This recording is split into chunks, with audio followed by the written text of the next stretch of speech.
Masalah yang menimpa Pak Roy Suryo belakangan ini bukan hanya mengatur pidana ini dikenakan kepada si pembuat berita, tetapi juga diberikan sanksi yang sama kepada ada 3 jenis konten hoax yang dapat dipidana penjara antara 4 sampai 6 tahun dan denda maksimal.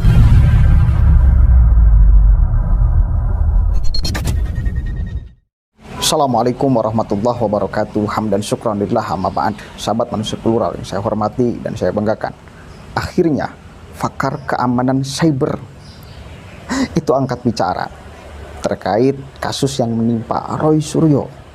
Ini kan kita masih bertanya-tanya di benak nih, ini Roy Suryo ini kena enggak ya kalau dia bukan pengedit pertamanya, tetapi dia penyebar informasi yang kekuatannya nih lebih besar daripada pengupload pertama, pengedit foto itu.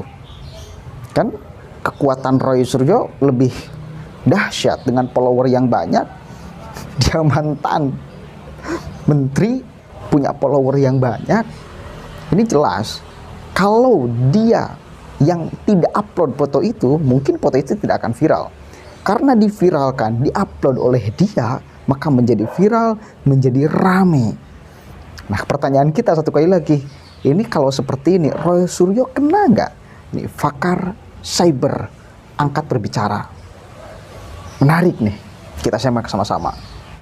Masalah yang menimpa Pak Roy Suryo belakangan ini menjadikan pelajaran untuk kita semua bahwa kita harus berhati-hati ketika memposting suatu informasi atau berita ke internet atau ke media sosial. Karena informasi-informasi yang isinya hoax atau tidak benar atau melanggar SARA begitu berpotensi untuk melanggar hukum yang ada di Indonesia.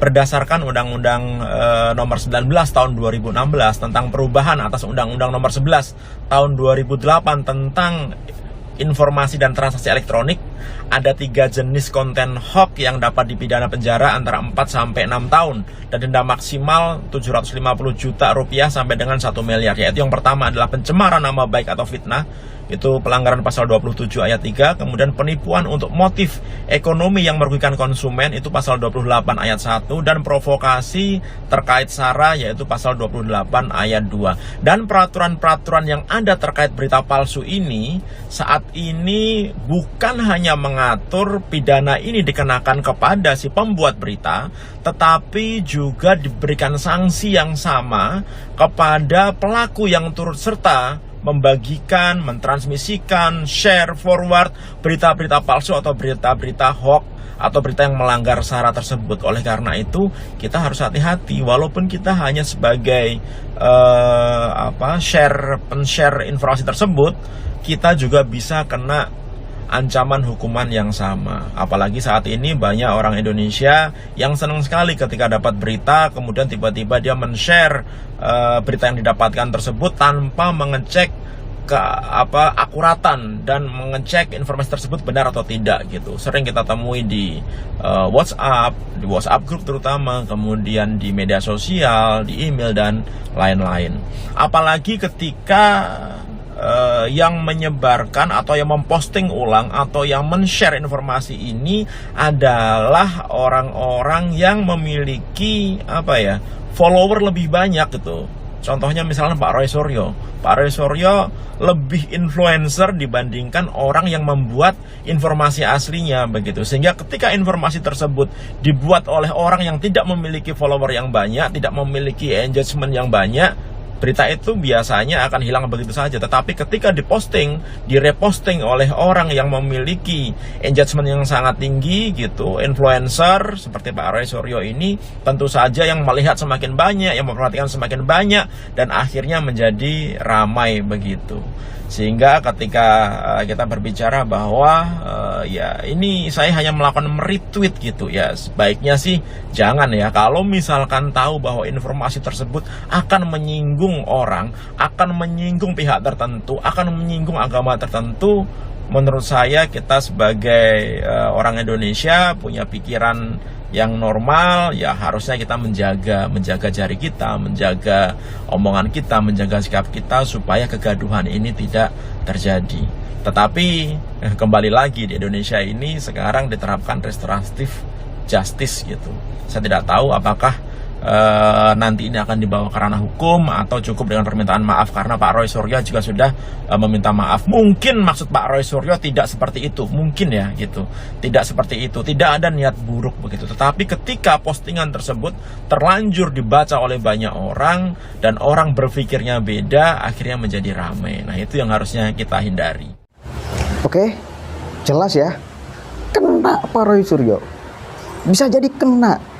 Lumayan hukumannya, dendanya juga lumayan. Harus hati-hati jadi kita. Ini penting untuk dijadikan pelajaran. Ya, kan udah jelas, kan pasti Roy itu sudah tahu ini penghinaan kepada Buddha. Ya, jelas-jelas di Candi Borobudur tidak ada foto itu, tidak ada stupa itu, jelas-jelas hoax. Informasinya jelas-jelas akan menimbulkan kegaduhan. Dia pasti sudah tahu. Masa dia nggak pernah ke Candi Borobudur, tidak pernah melihat stupanya? Kan pasti tahu dia. Berarti kan dia sengaja untuk memberikan informasi itu, mengapresiasi kreativitas netizen. Sengaja, bos. Bukan tidak disengaja, itu sengaja. Oke lah, saya akan lihat perkembangannya nanti akan seperti apa. Ya, akan seperti apa. Ada tokoh Buddha juga yang sudah berbicara, menunjukkan kekecewaannya, menunjukkan katakanlah marah. Kok bisa ini sekelas Roy Suryo yang katanya punya darah dari Kesultanan Jogja melakukan hal itu? Ini semua orang juga kecewa kan. Semua orang kan kemudian juga bertanya-tanya, ini Roy Suryo ini dalam kondisi sadar atau sakau menulis itu?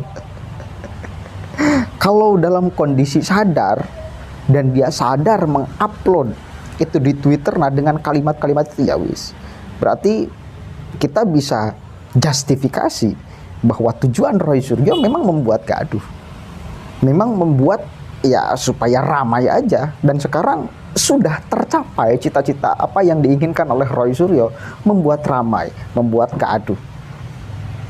Ya, sudah tercapai. Terus apa coba maksud Pak Roy selain daripada membuat keramaian? Apa coba tujuannya? Ya pasti kan supaya ditertawakan oleh semesta ini, foto editan itu. Dan ternyata memang ditertawakan, cuma yang ditertawakan bukan stupa mirip Jokowinya, tapi yang ditertawakan itu Roy Suryonya, yang ditertawakan oleh masyarakat Indonesia. Karena kita mampu menakar kualitas otak Roy Suryo sekarang. Ya.